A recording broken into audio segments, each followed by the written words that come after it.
3 4 5 கீழே ஒன்று மேலே ஒன்று புள்ளி விட்டுட்டு நடுவில் இருக்கிற 3 புள்ளி, அப்புறம் இதுலேயும் அதே மாதிரி கீழே ஒன்று மேலே ஒன்று விட்டுட்டு நடுவில் இருக்கிற புள்ளி.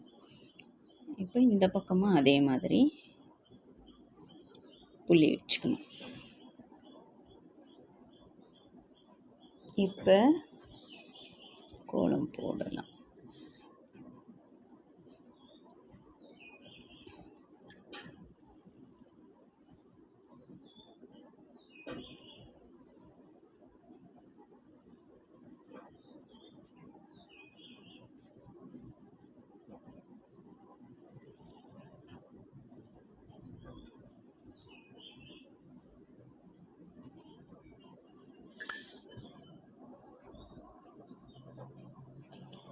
அழகான கோலம், விளக்கு கோலம்.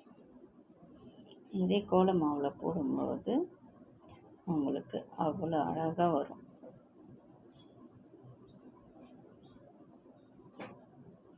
5 புள்ளி 3 புள்ளி 1 புள்ளி.